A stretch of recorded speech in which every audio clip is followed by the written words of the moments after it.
조동사의 의미는 동사 앞에서 동사의 의미를 더해주는 그러한 의미를 가지고 있습니다. 형태가 중요한데요. 형태는 조동사 뒤에 반드시 동사 원형을 써주셔야 합니다. 종류로는 can, may, must, will 이렇게 종류가 있고요. 그 이외에도 조동사가 존재하기는 하는데 오늘은 대표적인 조동사 이 네 가지를 공부하겠습니다. 우선 can부터 살펴보겠는데요. can은 첫 번째로 능력이라는 의미를 가지고 있습니다. 그래서 능력이라는 의미를 가지고 있을 때 뜻은 무엇을 할 수 있다 이러한 뜻을 가지고 있고요. 예문을 보시면 I can speak English. 나는 can 할 수 있다. 그리고 can이라는 조동사 뒤에 speak 말하다라는 동사 원형을 써주었습니다. English는 영어라는 단어이고요. 그래서 I can speak English. 나는 영어를 말할 수 있다 라는 능력을 의미합니다. 자, 두 번째 의미를 보시면 허락인데요. 허락일 때 의미는 뜻이 무엇을 해도 좋다 이러한 뜻을 갖게 됩니다. 예문을 보시면 Can I use this? Can I use? 이때 can이 맨 앞에 온 것은 의문문이기 때문에 맨 앞으로 can을 보낸 거고요. 그리고 use는 동사 원형이 되겠습니다. 뜻은 사용하다라는 동사이고요. this, 이것을. 그래서 can I use this? 내가 이것을 사용해도 될까요? 라는 상대방에게 허락을 묻는 표현이 되겠습니다. 이때 허락의 의미이기 때문에 무엇을 해도 좋다 이러한 뜻을 갖게 됩니다. 이렇게 can은 능력 그리고 허락 이러한 의미를 가지고 있습니다. 이번에는 may인데요. may는 허락의 의미를 가지고 있습니다. 허락의 의미를 가질 때 뜻은 무엇을 해도 좋다. 좀 전에 can과 동일한 의미를 갖게 되는데요. 예문을 보시면 May I come in? 이때 may가 맨 앞에 온 것은 의문문이기 때문에 may가 맨 앞에 온 거고요. come, 오다, 동사 원형을 써주었습니다. 그래서 come in 하면 들어가다 라는 그러한 의미고요. 그래서 May I come in? 내가 들어가도 될까요?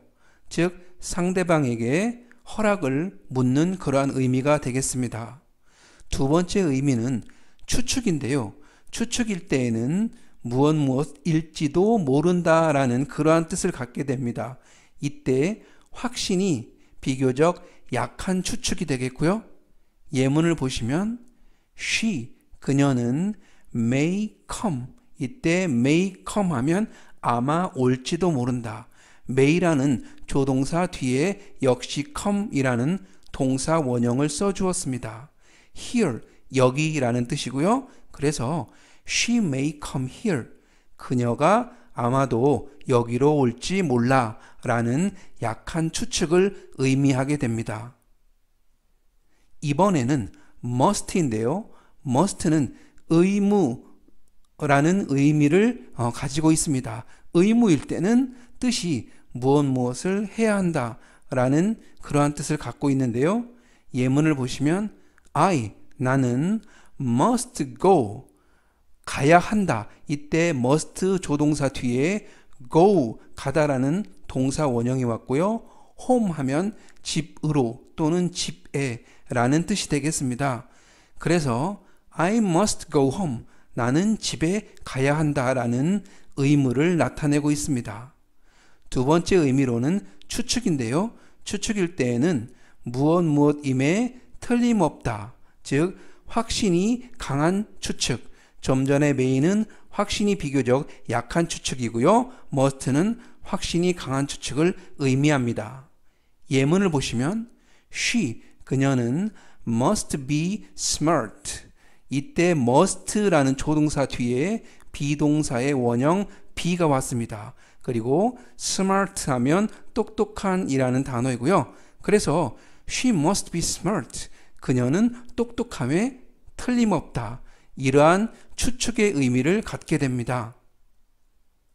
이번에는 will인데요. will은 미래의 의미를 갖게 됩니다. 미래일 때 무엇을 할 것이다 라는 뜻을 가지고 있고요. 예문을 보시면 he, 그는 will come. 이때 will 다음에 오다 라는 동사 원형을 써주었습니다. 그리고 tomorrow 하면 내일이라는 뜻이고요. 그래서 he will come tomorrow. 그는 내일 올 것이다 라는 미래의 의미를 갖게 됩니다. 두 번째 의미로는 의지입니다. 의지는 앞으로 무엇을 하겠다. 앞으로 무엇을 할 것이다 라는 의지의 의미인데요. 예문을 보시면 나는 will study, 공부할 것이다. 그리고 hard, 열심히라는 단어입니다. 앞으로는 계획이 그전까지는 그렇게 열심히 하지 않았는데 앞으로는 열심히 하겠다라는 의지를 나타냅니다. 그래서 I will study hard. 나는 앞으로 열심히 공부할 것이다. 이러한 의미를 갖게 됩니다. 우선 should인데요. 명칭은 조동사이고요. 조동사는 동사를 보조하는 역할을 말합니다. 의미는 무엇을 해야만 한다라는 의미를 가지고 있고요. 주로 상대방에게 충고를 할 때 사용할 수 있는 그러한 표현이 되겠습니다. 형태는 should 다음에 동사 원형을 써주시면 되겠고요. 이유는 should가 조동사이기 때문에 뒤에 본동사인 동사 원형이 온다는 것입니다. 활용 예문을 보시겠습니다. 너는 should, 해야 해, 해야만 한다. try는 노력하다고요. 그래서 you should try. 너는 노력해야 돼. harder, 더 열심히라는 부사입니다. You should try harder. 너는 지금보다 더 열심히 노력해야 돼 라는 의미가 되겠고요. 두 번째 예문을 보시면 너희는 should not, should 다음에 not을 붙여주면 무엇을 해서는 안 돼 라는 금지의 충고를 나타냅니다. make, noise, make 동사 원형이 왔고요. make noise는 소란을 피우다, 시끄럽게 하다 라는 표현이고요. 그래서 you should not make noise. 너희는 소란을 피우면 안 돼 라는 표현이 되겠습니다. 이처럼 should 또는 should not 다음에 동사 원형을 써서 상대방에게 무엇을 해야 돼, 무엇을 해서는 안 돼 라는 충고의 표현을 할 수가 있습니다. 이번에는 would 그리고 could인데요. 명칭은 should와 동일하게 조동사이고요. 동사를 보조하는 역할을 합니다. would you 다음에 동사 원형을 써주시거나 could you 다음에 동사 원형을 써주시면 무엇을 해 주시겠어요? 상대방에게 정중한 부탁을 할 때 얼마든지 활용할 수 있는 표현입니다. 그리고 would의 또 다른 활용법인데요. Would you like 다음에 명사를 사용하면 무엇을 원하세요? 라는 표현이 되겠고요. Would you like는 이때는 do you want랑 같은 표현입니다. 그리고 두 번째 Would you like to 다음에 동사 원형을 써주시면 무엇 하기를 원한다. 이때 Would you like to는 want to 뭐뭐 하기를 원한다와 같은 표현이 되겠습니다. 활용 예문을 보시겠습니다. Would you 또는 could you do this? 이것 좀 해주실래요? Would you나 could you 다음에 do 동사 원형이 왔고요. 그래서 상대방에게 무엇을 정중하게 부탁할 때 Would you, could you do this? 이것 좀 해주실래요? 라는 표현이 되겠습니다. 두 번째 예문도 역시 Would you 또는 could you check my car? 체크는 점검하다. 그래서 내 차 좀 점검 좀 해주시겠어요? 라는 표현이 되겠습니다. 활용 예문을 더 보시겠는데요. Would you like 다음에 명사를 써주시면 무엇을 원해요? 라는 표현이라고 아까 말씀드렸는데요. Would you like some water? 물 좀 드릴까요? 물 좀 원하십니까? 라는 표현이 되겠습니다. 이때 Would you like 다음에 water, 물이라는 명사가 왔고요.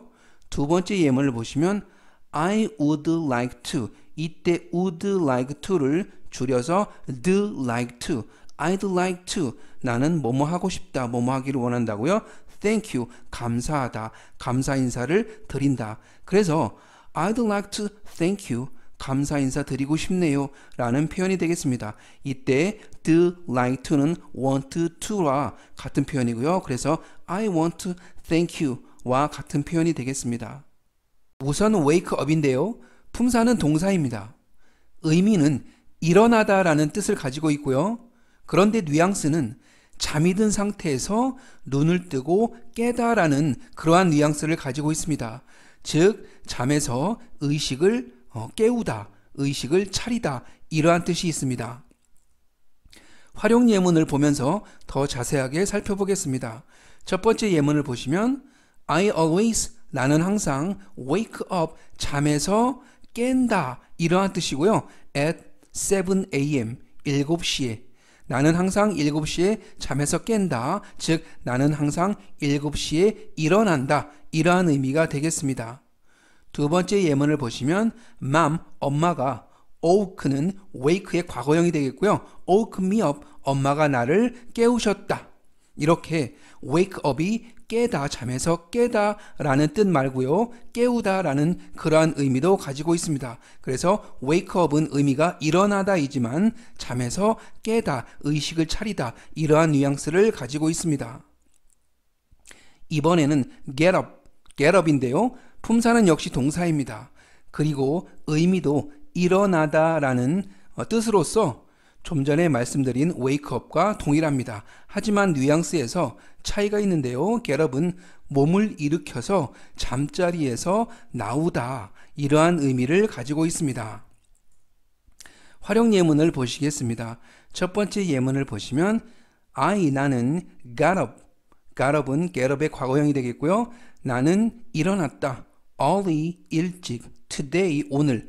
나는 오늘 일찍 일어났다. 이때 일어났다는 잠자리에서 벗어나서 몸을 일으켜 나왔다. 이러한 의미가 되겠습니다. 두 번째 예문을 보시면 get up to have breakfast. get up, 일어나라. to have breakfast. 아침을 먹으려면 즉 get up to have breakfast. 일어나서 잠자리에서 나와서 아침을 먹어라. 이러한 의미가 되겠습니다. 이번에는 stand up인데요. stand up은 품사가 역시 동사이고요. 의미도 역시 일어나다 라는 뜻을 가지고 있습니다. 하지만 뉘앙스는 의자나 또는 바닥의 자리에서 일어서다. 이러한 뉘앙스를 가지고 있는데요. 자, 예문을 통해서 알아보겠습니다. 첫 번째 예문을 보시면 Everyone stand up. 여러분 모두 자리에서 일어나 주세요. 이러한 의미가 있고요. 그래서 앉아있던 자리에서 모두 일어나라 이러한 뉘앙스를 가지고 있습니다.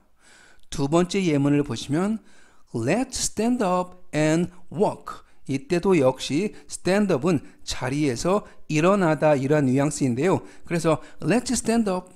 자리에서 일어나서 and walk. 걷자. 자리에서 일어나서 함께 걷자. 이러한 표현이 되겠습니다. 오늘은 여기까지 하고요. 또 다음 시간에 뵙겠습니다. 감사합니다.